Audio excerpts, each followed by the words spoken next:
Bapak Ibu yang punya aplikasi Al-Quran, boleh dibuka dalam surat Ghafir ayat 29, Ghafir sampai 35. Kalau sempat kita lanjut dari 36, 37, 38. Maaf, 36, 37.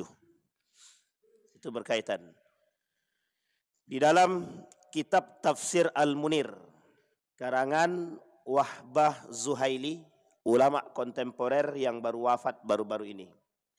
Surat Ghafir ayat 29 atau 28, dari 28 sampai 35, nanti dilanjut 36, 37. Kemarin di pertemuan sebelumnya kita sudah membahas sampai pada karakter yang keempat daripada Fir'aun. Coba kita lihat karakter yang keempat. Baik.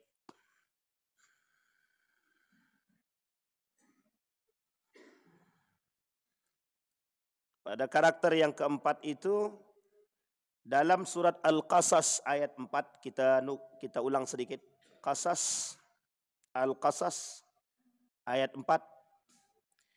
Allah berkata, inna fir'auna ala fil ardi wa ja'ala ahlaha syi'an yastad'ifu ta'ifatan minhum yudhabbihu abna'ahum wa yastahi nisa'ahum innahu kana minal mufsidin. Kata Allah, karakternya Fir'aun itu, karakter Fir'aun yang keempat sebelumnya yang kita bahas, itu memecah belah umat. Jadi kalau ada yang suka memecah belah umat, berarti Fir'aun itu. Makanya Israel itu Fir'aun. Israel itu Fir'aun. Fir'aun masa kini. Tenang ibu-ibu. Baik. Kata Allah dalam Al-Quran, sungguh Fir'aun telah berbuat sewenang-wenang di muka bumi ini dan menjadikan penduduknya berpecah belah. Dikata Allah dalam surat Al-Qasas tadi. Dia menindas segolongan yang dari mereka Bani Israel. Dia juga menyembelih anak laki-laki, kemudian membiarkan hidup anak perempuan. Wa yastahyi nisa'ahum humul mufsidun. Atau mereka adalah orang-orang yang melakukan kerusakan. Dalam ayat ini sebenarnya banyak Allah sebutkan. Satu di antaranya adalah cara Fir'aun memecah belah umat. Bagaimana cara Fir'aun memecah belah umat? Cara Fir'aun memecah belah umat, dia adakan adu domba, dia buat adu domba antar satu dengan yang lain. Setiap orang dengan kekuasaan yang dimiliki oleh Fir'aun, atau lebih tepatnya dengan duit dia dan kekuasaan dia. Dia nanti di dalam ayat ini ada 3 karakter tentang Fir'aun itu. Yang diambil sebagai bentuk kehancuran itu ada 3 karakter. Karakter pertama itu Fir'aun, yang kedua Qarun, yang ketiga Haman. Haman penasehat ulung. Penasehat ulungnya Fir'aun. Nah, kembali kepada ayat tadi, cara Fir'aun memecah belah umat. Fir'aun punya cara memecah belah umat itu dengan kekuasaan. Yang pertama dengan menekan. Dikatakan oleh Nabi dalam hadis ini hadis qudsi, ya bani Adam, la takhafanna min dhi sultan fa inna sultani baqiyan fa inna sultani la yanfuzu abadan. Di dalam hadis yang lain, baginda Nabi bilang begini, wa in ijtama'al qaumu ala an yadurruka la yadurruka bi syai'in illa qad kataballahu alaik. Tapi panjang hadis dia, saya penggal saja. 2 hadis ini saya bacakan. Yang saya artikan begini. Kata Allah dalam hadis kursi begini. Kata Nabi dalam hadis kursinya, jangan takut dengan kekuasaan. Sekalipun engkau tidak punya kekuasaan, dia maksud jangan takut akan kekuasaan itu begini. Jangan takut kehilangan kekuasaan atau jabatan. Jangan takut akan direbut orang kekuasaan. Dan jangan takut akan orang-orang yang berkuasa. Nah, ini poin pentingnya di sini untuk dipahami. 3 poin ini. Kita masuk pada poin yang ketiga saja. Jangan takut dengan orang-orang yang memiliki kekuasaan. Karena memang ada orang-orang yang dengan kekuasaan itu tujuannya memang menindas. Memeras, menindas, menyiksa, itu memang begitu. Karena memang yang lemah itu memang harus ditindas. Dalam bahasa kapitalis, bahwa yang lemah harus ditindas dan dimanfaatkan. Nah, ini poin penting nih. Jadi mengapa orang-orang, mohon maaf, orang-orang yang memiliki kekurangan dari sisi harta, iman, itu selalu dimanfaatkan. Kau butuh duit, aku kasih kau duit. Tapi dengan catatan, tolong kau sebarkan hoax ini. Demi duit akhirnya disebarkan. Atau sebaliknya, kalau kau tak mau ikut perkataanku, pokoknya kalau kau tak ikut perkataanku, akan aku masukkan kau ke dalam penjara. Nah, ini namanya tekanan. Tekanan. Kalau kau tak mau korupsi, kau tak usah lagi di sini, pindah. Nah, ini namanya tekanan. Itu yang dilakukan oleh Firaun. Firaun tampakkan di hadapan masyarakatnya yang tidak mau mengikuti perkataan dia, yang tak mau, akan dihabisi. Bisa dibunuh, bisa diusir, bisa dijarah, dan lain sebagainya. Tekanan. Cara Firaun untuk memecah belah umat dengan tekanan. Yang kedua, diberikan imingan atau iming-imingan harta. Agar orang-orang itu bisa suka dengan dia. Mau dengan dia. Kalau bahasa sederhananya begini. Ada duit dihormati, tak ada duit hilang penghormatan. Itu karena apa? Tolak ukur penghormatan itu duit. Tapi kalau tolak ukur kehormatan itu adalah iman, ada tak ada duit orang menghormati. Kalau tolak ukurnya penghormatan itu adalah akhlak, maka ada atau tak ada duit orang pasti dihormati. Tapi kalau dia tolak ukurnya adalah uang, penghormatan dan penghargaan itu tolak ukurnya adalah uang, dia mati dia, habislah tuh. Tak akan ada orang yang menghormati dia. Bahkan kejadian itu sama terhadap Firaun. Ketika Firaun itu meninggal atau mati, itu semua orang mencaci maki dia. Semua penduduk dia mencaci maki dia, bersyukur akan matinya Firaun. Karena Firaun punya kekuasaan, punya kelebihan, lebih daripada sisi kekuasaan. Sehingga Firaun ini salah satu bentuk contoh yang disampaikan oleh Allah dalam Al-Quran tentang karakter pemimpin zalim yang kelak akan menghuni neraka jahanam. Itu disebutkan. Satu di antaranya karakter tersebut, memecah belah umat. Kemudian apa tujuan Fir'aun memecah belah umat? Litad'if, melemahkan kekuatan. Karena Fir'aun ini tahu, orang yang tak suka itu mesti ada. Maka cara melemahkan orang yang tidak suka ini biar tidak memberontak, dipecah belah. Sehingga ketika dipecah belah, Fir'aun tidak perlu turun tangan untuk menghancurkan orang yang tak suka dengan dia. Cukup orang yang tadi, yang sudah dibentuk sama dia, itulah yang akan berkelahi dengan orang yang tidak suka. Artinya gimana? Ada fans, ada haters. Maka si Fir'aun tak perlu menghancurkan haters, cukup yang fans aja yang menghancurkan. Artinya Fir'aun duduk manis saja. Contohnya, misal bapak ibu mencaci maki Abu Janda. Itu yang membela dia banyak. Nah, sehingga fans-fansnya Abu Janda ikut membela, mencaci maki kita. Kita tak suka dengan Abu Janda, maka fansnya Abu Janda tak suka dengan kita. Itu kata Ali bin Abi Thalib, musuh kalian itu ada 3. 2 di antaranya, 1 musuh yang nyata, yang kedua sahabat daripada musuh. Kalau musuh kita ini punya sahabat, maka sahabat musuh ini akan memusuhi kita. Nah, ini poin penting kata Ali bin Abi Thalib. Jadi musuh kita ini banyak. Baik, itu daripada karakter yang keempat.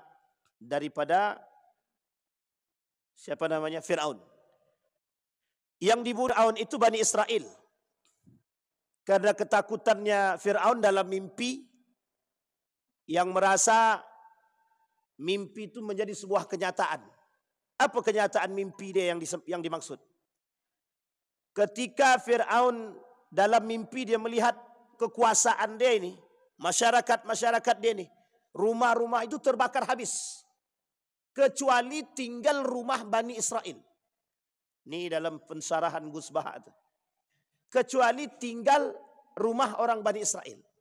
Disinilah kemudian oleh penasehat kerajaan dan ahli tafsir mimpi pada masanya Fir'aun mengatakan kelak akan muncul dari golongan Bani Israel yang akan menghabisi kekuasaanmu atau mengganti atau menggulingkan. Nah, inilah alasannya Fir'aun tetap istiqomah dalam menghancurkan Bani Israel. Bayangkan tuh istiqomah ya Bapak Ibu. Istiqomah. Baik. Kemudian yang kelima, kata Allah dalam Al-Quran dalam surat Ghafir yang tadi kita bacakan. Dalam surat Ghafir. Ya qaumi lakumul mulkul yawm zahirina fil ard. Faman yansuruna min ba'sillahi in ja'ana. Qala Fir'aun ma urikum illa ma ara. Wa ma ahdikum illa sabilar rasyad. Ini merujuk kepada cerita ketika Fir'aun disuruh mendatangkan dua pilihan. Mematikan atau menghidupkan. Maka kata Fir'aun, kalau aku mau beri petunjuk, bisa aku beri petunjuk. Maka dibawalah dua orang di hadapan Musa, yang satu dimatikan, yang satu dibiarkan hidup. Cuma ditantang balik sama Musa, coba hidupkan yang mati itu. Nah, itu yang dia tak bisa. Maka naik pitam daripada Fir'aun. Nah, nanti pada ayat yang ke-36, 37 itu di situ dia suruh penasehat ulungnya, ya Haman, ubnuli ya Haman ubnili sarhan la'alli ablughul asbab as-samawati wal ard. Haman, tolong bangunkan aku bangun yang tinggi, aku pengen tahu Tuhannya Musa sekuat apa. Wa inni la azunnuhu kadziba, kata dia. Aku kira Musa itu pendusta, kata dia. Paling bongak-bongak aja dia. Sok-sok kuasa, kata dia. Kata Fir'aun kepada Nabi Musa. Baik. Maka dalam kalimat tersebut, karakter yang kelima adalah tidak mau mendengarkan pendapat yang lain. Dan itu sudah disampaikan. Ada yang menasehatkan Fir'aun. Ada yang disebut seorang pemuda dari kalangan Bani Israel beriman kepada beriman kepada Allahnya Musa, Tuhannya Musa. Tapi dia sembunyikan keimanan dia. Cuma dia nasihati itu Fir'aun. Seolah-olah dia ini bagian daripada Fir'aun. Dia selalu nasihatkan. Cuma dia tak mau dengar. Dia tak mau dengar kata-kata penasihat ini. Tapi penasihat ini itu selalu membisikkan Fir'aun untuk tidak melakukan kejahatan. Cuma tak pernah didengar oleh Fir'aun. Maka karakter yang kelima itu daripada Fir'aun, dia tak pernah mau mendengarkan pendapat orang lain. Bagi Fir'aun, yang paling tinggi adalah diri dia. Maka tak ada yang lebih tinggi daripada diri dia, tak ada. Ketika Donald Trump menyatakan diri lebih daripada segalanya, bisa melakukan apapun. Ketika Donald Trump mengatakan akan kami di Palestina, maka Allah berbalik. Seketika Allah hancurkan Amerika. Ketika ya itulah pokoknya, menyebut namanya aja susah, Netanyahu. Ketika merasa diri dia agung, sampai mendapat julukan negara yang tidak bisa dikalahkan di muka bumi ini. Seketika melalui Iran, kabur dia. Naik jet pribadi, dalam jet itu dikawal oleh dua jet yang lain. Nah, ini kemudian menjadi perhatian. Allah ingin tunjukkan kepada manusia, sesumbar apa dirimu dalam kekuasaan yang kau miliki, pasti Allah hancurkan. Ini kita tak menjelekkan presiden kita pada masanya, Pak Soeharto. Dalam masa kekuasaan dia, mungkin ada khilaf yang dilakukan, tapi sesumbar yang terjadi Allah kasih ujian dan cobaan dengan penggulingan dalam model kudeta. Sama Kemal Atatürk, kurang apa Kemal Atatürk itu?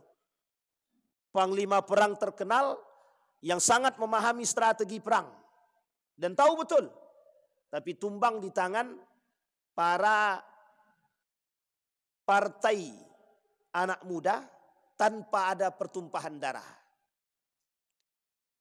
Sesumbar apa Quraisy kepada baginda Nabi Muhammad SAW sampai menutup, tidak boleh ada yang datang ke Mekah, pasokan makanan dan minuman.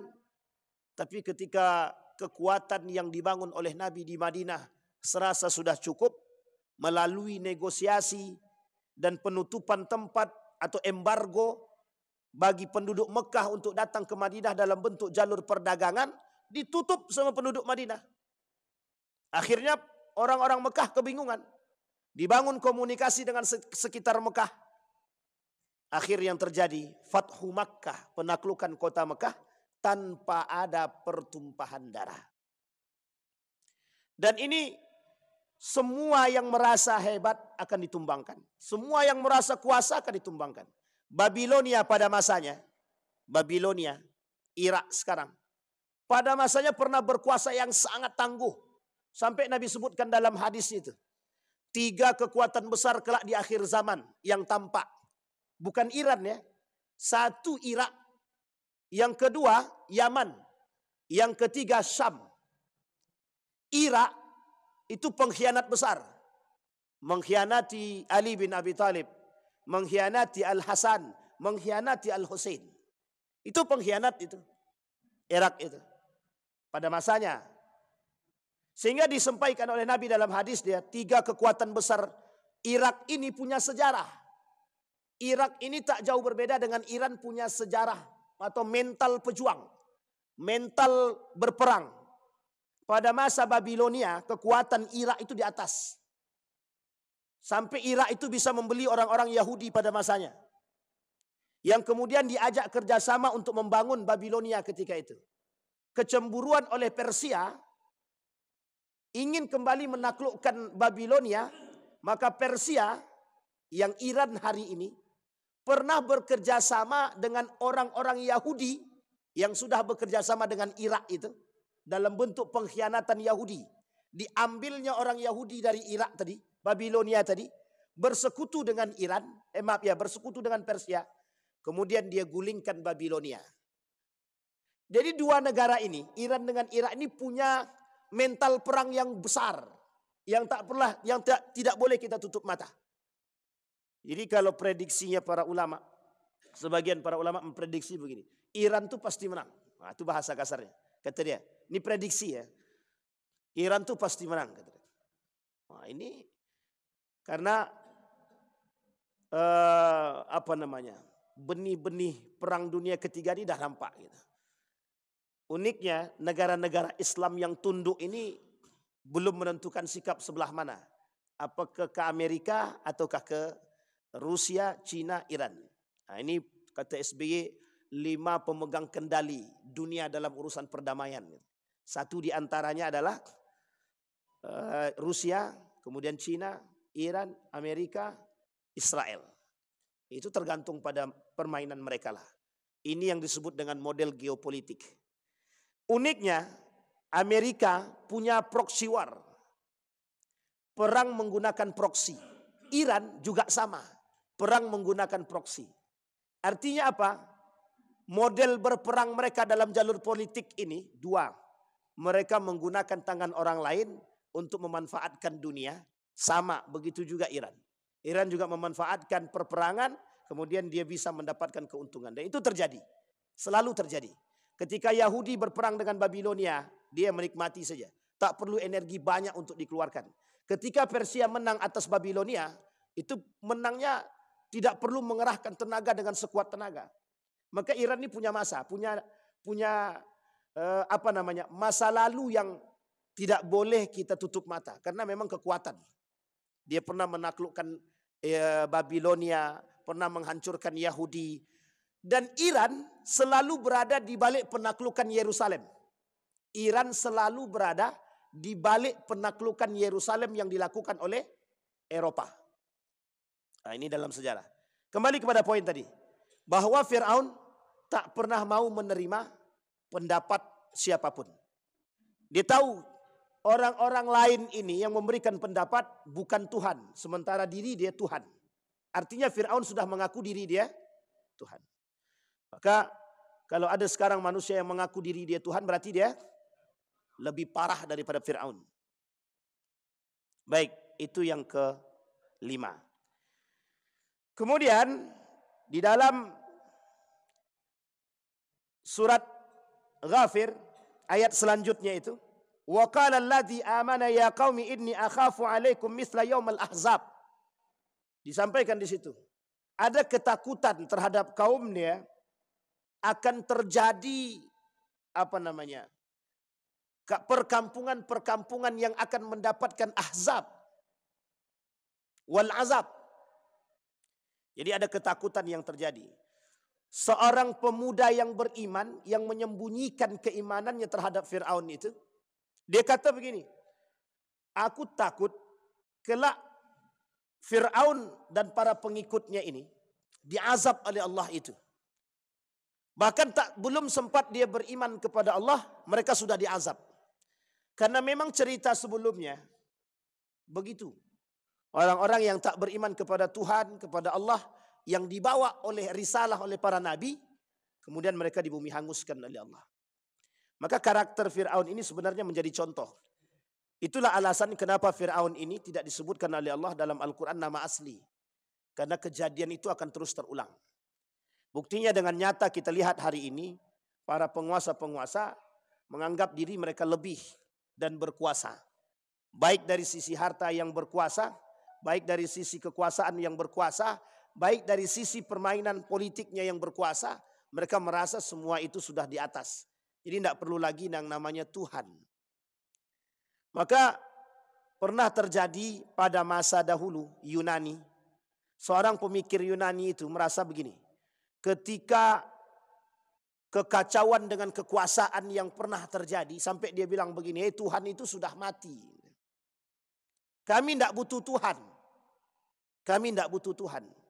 Yang kami butuhkan adalah apa yang bisa kami makan, apa yang bisa kami jadikan kekuasaan. Jadi Tuhan itu bagi mereka tidak ada. Makanya kenapa lahir kelompok-kelompok ateis yang tidak percaya yang tak percaya pada Tuhan. Dan ini alasan, kata orang-orang ateis itu, ini lebih tinggi daripada wahyu.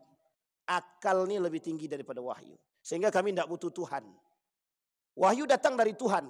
Akal datang dari kesempurnaan manusia. Kata dia. Nah, ini poin penting untuk disampaikan bahwa ada orang-orang yang meninggikan akal seolah-olah mereka lebih daripada segalanya. Nah, kaum liberal, sekuler, orientalis, mereka berposisikan diri pada hal tersebut. Akal lebih tinggi daripada wahyu. Sampai mereka katakan bahwa Al-Quran itu di bawah akal. Maka orang-orang beriman wajib dia bertadabbur pada ayat-ayat seperti ini. Karena kita tahu tuh di mana karakter-karakter yang Allah turunkan. Sehingga mohon maaf ini bukan cocokologi. Dan Allah menunjukkan karakter itu untuk manusia berpikir. Jangan-jangan daripada mereka yang mengerti tapi mereka melakukan. Banyak orang yang sadar tapi melakukan. Ini yang menjadi masalah. Uniknya, sumpahnya dengan Al-Quran, tapi karakternya dengan Fir'aun. Sampai di sini paham maksud saya Bapak Ibu. Jadi sumpahnya Al-Quran, karakternya Fir'aun. Berarti Ustaz bilang mereka itu Fir'aun. Iya kalau mereka merasa. Kalau mereka tak merasa ya Alhamdulillah. Sampai di sini paham ya Bapak Ibu. Itu baru 6. Sementara ada 16, masih 10 lagi. Baik, kita lanjutkan pada karakter yang ke-6. Menjauhkan rakyat daripada kebenaran. Apa kata dia?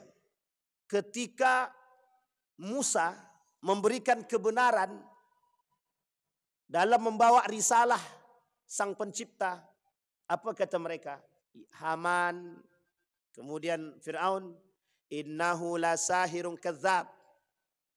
Bahkan dalam Al-Quran dalam surat Toha dikatakan, Qalu inna hadza la sahiran yuridani an yukhrijakum min ardikum bisihrihima wa yadhhaba bitariqatikumul muslah. Kenapa di sini disebutnya dua orang? Harun wa Musa. Dia Harun dan Musa cadel, sementara Harun ahli komunikasi. Musa tak bisa berbicara dengan baik, tak bisa berdiplomasi, tapi Harun punya kelebihan pada aspek diplomasi. Sehingga digabunglah antara Musa dengan Harun. Kemudian muncul pertanyaan, siapa Harun ini? Dalam Al-Quran disebutkan dua hal. Satu disebutkan saudara dia, yang satu lagi saudara perempuannya. Nah, dua-dua ini kalau dalam pandangan para ulama, kata Ibnu Katsir, saudara daripada Maryam. Tapi dalam tafsir yang lain, kakak daripada Musa. Dan ini diperdebatkan oleh para ulama ahli tafsir tentang siapa sebenarnya Harun. Dan kenapa tiba-tiba muncul Harun di situ. Secara itu bisa dilacak dalam sejarah. Bahwa sebenarnya Harun ini adalah orang lain. Sebenarnya orang lain yang disandarkan sebagai kalimat persaudaraan. Akhakum.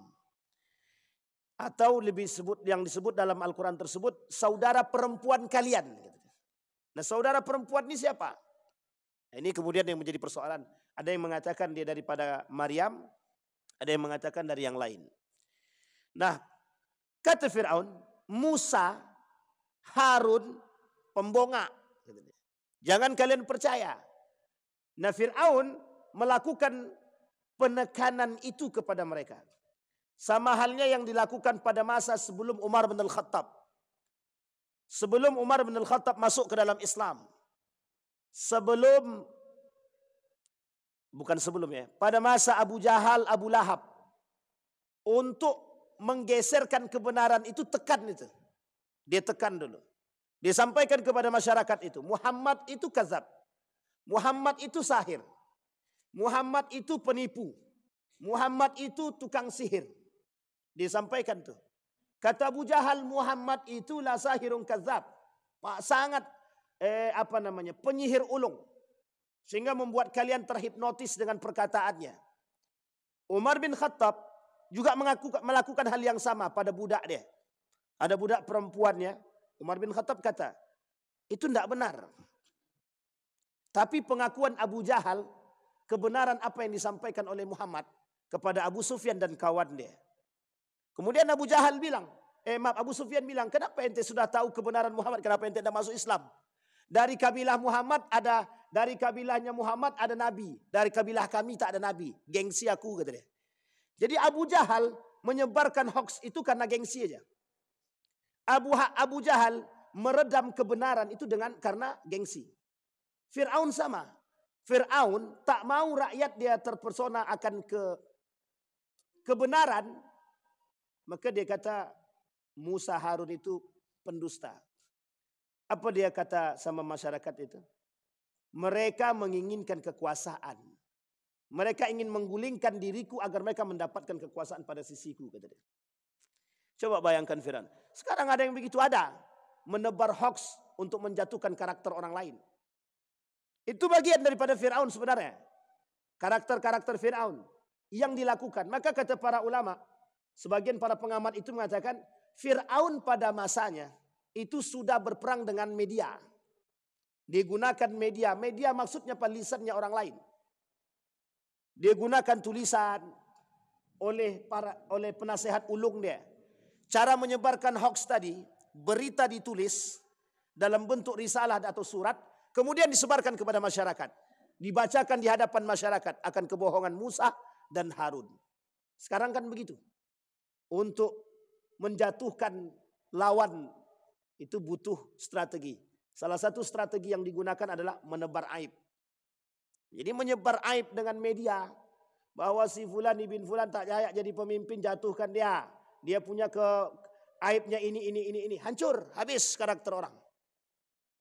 Akhirnya yang terjadi, orang tadi redup. Nah, di sini poin penting. Banyak orang-orang yang melakukan atau menutupi kebenaran. Dia sekarang nih persoalan kebenaran itu, mutlak kebenaran itu datang dari Allah. Mutlak kebenaran itu datang dari Allah. Hanya saja umat muslim hari ini ada beberapa karakter. Satu, menyembunyikan kebenaran. Dan ini yang paling berbahaya. Yang suka ikhfa'ul haq, menyembunyikan, au kitmanul haq, menyembunyikan kebenaran. Apa maksudnya menyembunyikan kebenaran? Kalau kebenaran itu terungkap, itu berdampak pada diri dia. Kalau Fir'aun ungkapkan kebenaran, apa kata Fir'aun? Kalau Fir'aun bilang bahwa Tuhannya Musa itu betul-betul ada, betul-betul kuasa, kira-kira Fir'aun hancur apa tidak? Sama Pak. Banyak para penguasa hari ini menyembunyikan kebenaran, takut akan kedok dia terbuka. Aib dia terbuka. Kerusakan dia terbuka. Tak mau. Sehingga harus disembunyikan. Namanya kitmanul haq. Menyembunyikan kebenaran. Yang kedua, tahu kebenaran tapi tidak mau kita menyampaikan. Dan ini terjadi pada beberapa kali kasus. Maka Nabi bilang dalam hadisnya, terutama pada mereka pengacara, hakim, al-qudatu salasah. Hakim itu 3 kata dia. 2 di neraka, 1 di surga kata dia. Nah yang 2 di neraka ini apa? Tahu dia kebenaran tapi dia tak eksekusi kebenaran itu. Nah, itu yang berat tuh di situ. Kita tahu kebenaran, tapi kita tak sampaikan kebenaran itu. Kita tahu, kita tak sembunyikan. Cuman kita tak mau berbicara karena kita takut. Sehingga kita butuh lisan yang lain, lidah orang lain untuk menyampaikan kebenaran itu. Kenapa? Karena kita takut. Pertanyaannya adalah, kalau kita takut akan menyampaikan kebenaran, berarti na'udzubillah, tsumma na'udzubillah. Kita masih ada yang kita takuti selain daripada Allah.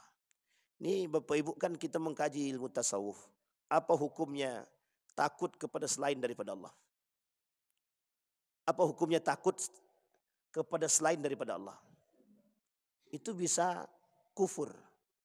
Bisa kufur. Sekarang begitu. Kenapa ditekan? Untuk menyampaikan kebenaran perlu tekanan.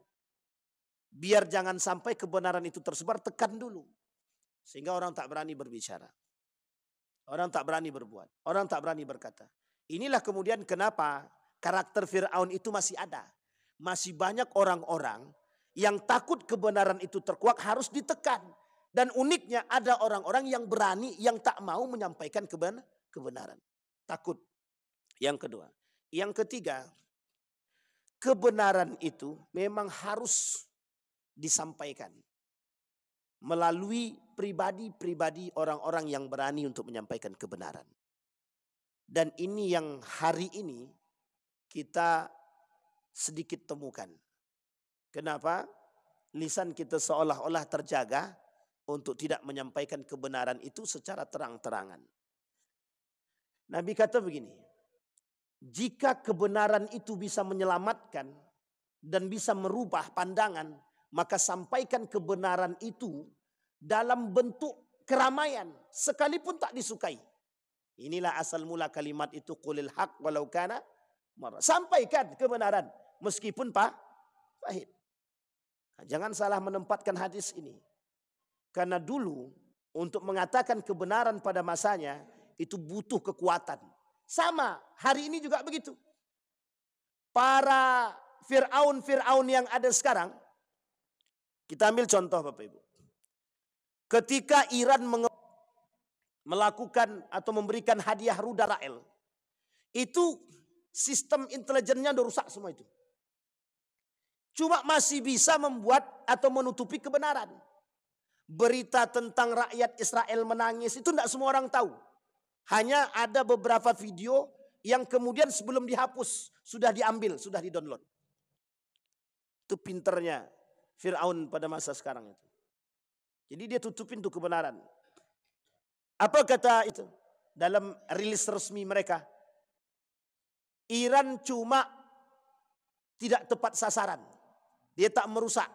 Padahal sudah begitu hancurnya. Dia kata tidak merusak. Tapi karena media itu sudah terlanjur tersebar. Dan ada yang mengambil sebelum dihapus.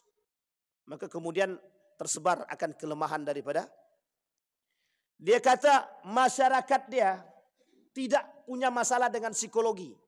Padahal masyarakat Israel itu sekarang ini sudah terasa betul mereka berada dalam kondisi psikis yang sangat atau mental yang sangat parah. Kenapa? Apa bedanya Israel dengan Palestina? Palestina dalam kondisi yang brutal begitu, yang dihabisi oleh Israel, mereka masih tetap bertahan ingin dan tak mau meninggalkan tempat. Israel, penduduknya dengan gagah menuliskan, minta maaf kami Iran, kata dia. Kami cukup, kami mengaku salah, kata dia. Tapi kata Iran, kalian sudah cukup yang kalian buat terhadap Palestina dan Gaza. Hari ini biar kalian merasakan apa yang dirasakan oleh Gaza, kata Iran. Nah, itu Ali Khomeini bicara begitu dalam rilis resmi dia. Kata dia, kalian nantang, kami berikan. Kalian merasa sok berkuasa, kami lakukan. Sehingga dilakukan oleh Ali Khomeini dalam perintah dia. Setiap perintah dia beberapa menit kemudian terjadi. Setiap perintah dia beberapa menit kemudian terjadi. Jadi memang Iran punya masa lalu mental perang yang sangat kuat. Yang tak pernah bisa kita tutup mata dengan kejadian tersebut. Nah, kembali kepada poin yang ke-6 tadi. Menjauhkan rakyat daripada kebenaran. Dan ini karakternya Fir'aun. Yang tidak suka terkuaknya akan kebenaran siapa sebenarnya Tuhan. Sehingga keberhasilan Fir'aun ketika itu menutupi kebenaran dengan mengusir atau memberikan jalan keluar kepada Musa. Pergi kalian, pergi dulu Musa dengan Harun serta para pengikutnya. Karena bagi Fir'aun, keberadaan Musa dan Fir'aun ini merusak citra dia sebagai seorang Tuhan. Dia merasa diri dia Tuhan. Nanti kalau Musa sama Fir'aun ini terus menyebarkan tentang Tuhan dia, maka citra dia sebagai Tuhan hilang. Nah, begitu juga Pak karakter manusia sekarang. Kalau tidak disingkirkan si fulan itu, nanti dia sampaikan citra kebenaran, habis citra awak. Nah, jadi perang kekuasaan yang terjadi. Maka Bapak Ibu sekalian yang berbahagia, maka kita perlu memahami betul daripada karakter-karakter Firaun. Yang ketujuh, menjaga kekuasaan dengan segala cara. Nah, ini dia. Jadi kalau disampaikan karakter Firaun ini seolah-olah banyak yang tersinggung. Bukan banyak tersinggung sih memang ya, banyak pelaku. Menjaga kekuasaan dengan segala cara. Ini pernah saya sampaikan dalam skala kecil. Menjaga kursi kepala dinas harus dengan dukun.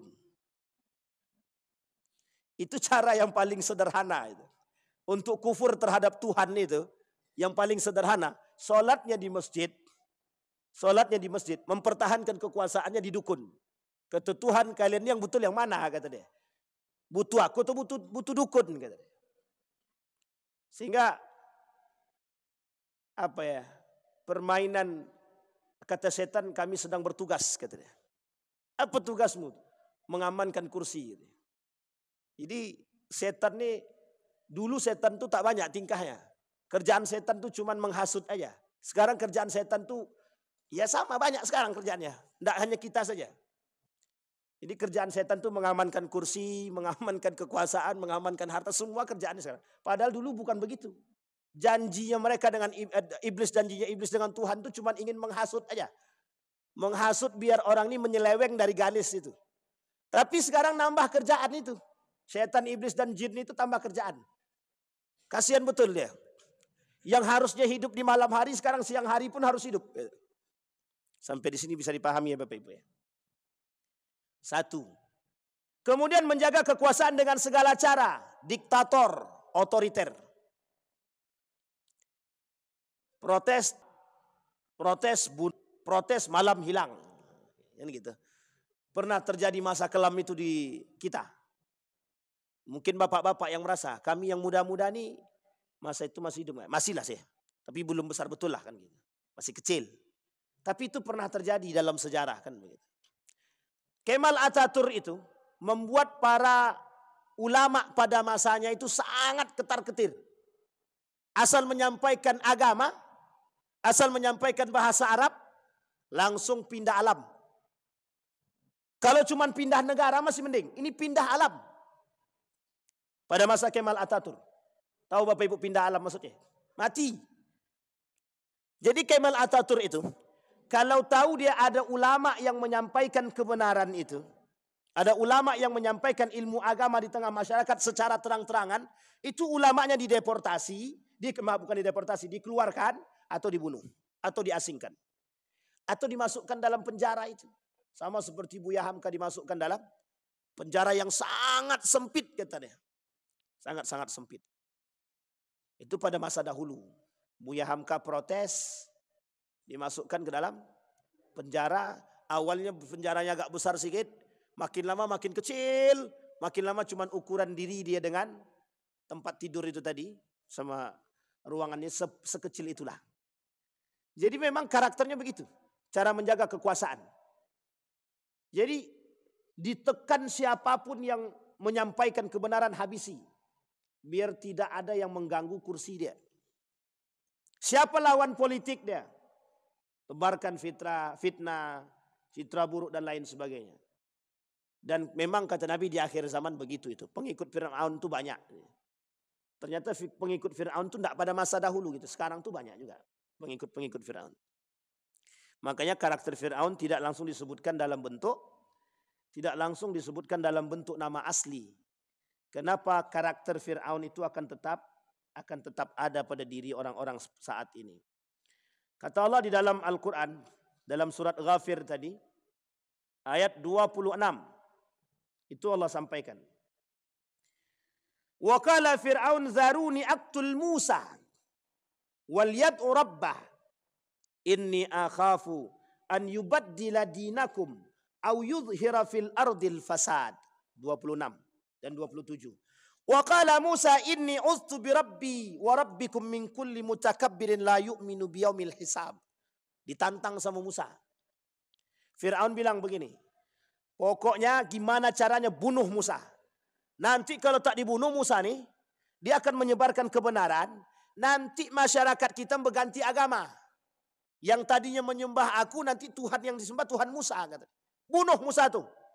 Biar dia meminta kepada Tuhan, kita pengen tahu. Sekuasa apa Musa itu? Betul enggak Tuhannya maha kuasa? Ditantang sama Fir'aun. Kemudian kata Fir'aun, dia takut bahwa akan terjadi perubahan agama pada rakyat dia. Au yuzhir fil ardil fasad, kata Fir'aun, nanti terjadi kerusakan di bumi Mesir ini. Kata Fir'aun. Apa kata Musa? Inni uztu bi rabbi wa rabbikum min kulli mutakabbirin la yu'minu biyamil hisab. Aku berlindung daripada Sang Pencipta, dari orang-orang yang sombongnya na'udzubillah, mutakabbir, yang sombongnya na'udzubillah. Dalam setiap urusan, yang tak beriman kepada yaumul hisab. Jadi, kalau ada sekarang manusia berpikir ingin menjadi manusia abadi, itu sebenarnya sudah pernah dilakukan oleh Fir'aun. Jadi Fir'aun itu, dia merasa diri dia tak akan mati karena dia Tuhan. Maka dia minta pada, ini mohon maaf nih sisi lain ya, sisi gelap daripada Fir'aun. Dia minta pada pengurus-pengurus itu, pada pelayan-pelayan dia, untuk mencarikan dukun-dukun ternama yang bisa membuat jamuan dan ramuan agar dia bisa tetap abadi. Jangan salah Bapak Ibu, Fir'aun itu punya makanan atau minuman yang membuat diri dia menganggap, yang dia anggap diri dia bisa abadi. Sekarang ada begitu, ada banyak. Sekarang ini muncul ide dan gagasan dalam dunia teknologi, ingin menciptakan manusia abadi. Ingin menciptakan manusia abadi. Tapi itu mungkin tak terjadi.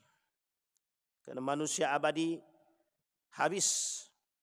Baik, itu yang ketujuh. Jadi apapun cara oleh Fir'aun akan dia lakukan, yang penting posisi dia aman. Termasuk harus yang dilakukan oleh Israel sama. Israel ini yang penting bisa mendapatkan posisi, yang penting bisa mendapatkan Yerusalem, yang penting bisa mendirikan Yahudi State, negara Yahudi, gimana pun caranya, kami harus bunuh rakyat Palestina itu. Ini Bapak Ibu, pernyataan resmi daripada rahibnya Yahudi. Apa kata rahib Yahudi? Seorang wartawan asli Yahudi, Eropa, datang berkunjung ke Israel. Dia wartawan. Mungkin dalam hati dia masih ada nurani. Sehingga kata wartawan tadi, tidakkah kau sedih melihat anak-anak Gaza yang di mana hati nuranimu? Apa jawaban Rabbi tadi? Rabbi apa rahib ya? Rabbi ya. Apa jawaban dia? Jawabannya sederhana. Mereka rakyat itu, orang-orang yang berdosa dan zalim itu pahala bagi mereka. Katanya. Sama pada masanya begitu. Bani Israel juga begitu dulu. Pernah terbesit karakter begitu dalam karakternya Bani Israel. Untuk menghancurkan rakyat-rakyat Palestina itu. Karena butuh tempat. Karena mereka ilegal, nggak punya tempat. Sehingga sampai hari ini, dengan jejaring yang mereka miliki, mereka merasa berkuasa. Di setiap tempat ada jaringnya. Ada jaringnya. Maka kalau kita rujuk kepada sejarah, Israel itu sebenarnya tidak ada. Yang ada nih Yahudi. Israel sekarang ya, bukan Bani Israel. Allah cuma sebut dalam Al-Quran itu Bani Israel dan Yahudi. Bukan Israel sekarang. Makanya sebagian para pengamat itu mengatakan Yahudi, Zionis itu yang lebih. Karena kita yang kita lawan juga Yahudi, bukan Israel. Mula di akhir zaman juga Yahudi, bukan Israel. Tapi apakah Yahudi ini Israel? Apakah Israel ini Yahudi? Itu kemudian tergantung cara pandang kita saja.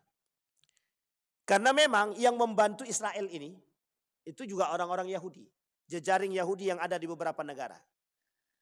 Jadi Bapak Ibu sekalian yang berbahagia, ketika John F. Kennedy dibunuh, itu karena John F. Kennedy ingin melepas diri dari Yahudi. Cuman karena tahu keinginan John F. Kennedy ingin melepaskan diri daripada kongkongan Yahudi, itu kemudian John F. Kennedy balik dari Indonesia, dijemput oleh ajudan, tak balik lagi ke rumah. Udah pindah alam.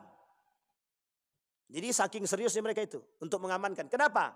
Karena kalau John F. Kennedy waktu itu melepas diri daripada Yahudi, maka ada kemungkinan perlawanan yang akan dilakukan oleh John F. Kennedy terhadap mereka. Menyingkirkan kekuasaan.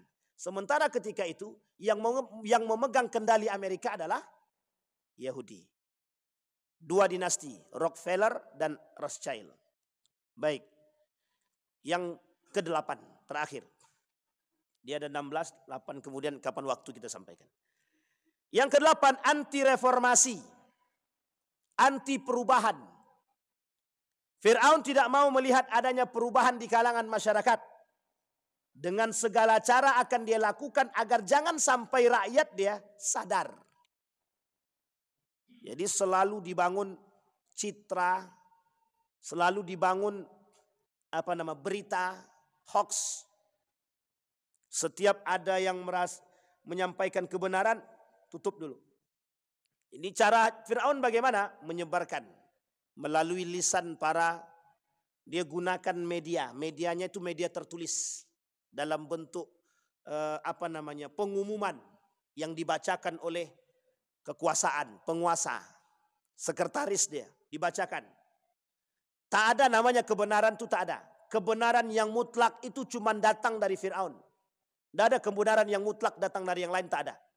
Sehingga disinilah Fir'aun mengata bahwa kebenaran itu mutlak akan datang daripada diri dia. Kalian mau kaya, Fir'aun bisa kayakan. Kalian mau miskin, Fir'aun bisa miskinkan.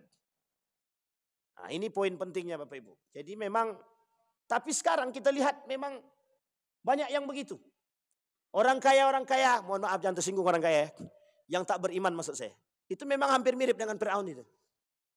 Dia kekayaannya dia guna untuk membeli suara orang, kursi orang, dan lain sebagainya. Dan bahkan uniknya orang kaya itu bisa membeli orang lain untuk membunuh. Nah, itu bahasanya. Pokoknya kau mati dia. Nah, ini duit. Nah, kan gitu. Cara untuk mengamankan sesuatu. Maka anti reformasi. Fir'aun tidak mau. Karena memang bagi Fir'aun perubahan itu akan merusak citra dia. Akan menghabisi posisi dia. Karena dalam mimpinya Fir'aun itu adalah ketakutan akan tergusurnya dia dari kursi yang dia miliki. Kekuasaan maksudnya. Fir'aun tidak pengen itu kekuasaannya diambil oleh Bani Israel. Karena bagi Fir'aun waktu itu adalah mimpi dia dengan hasutan-hasutan yang disampaikan oleh para penafsir mimpi terhadap Fir'aun ketika itu sangat dimakan oleh Fir'aun.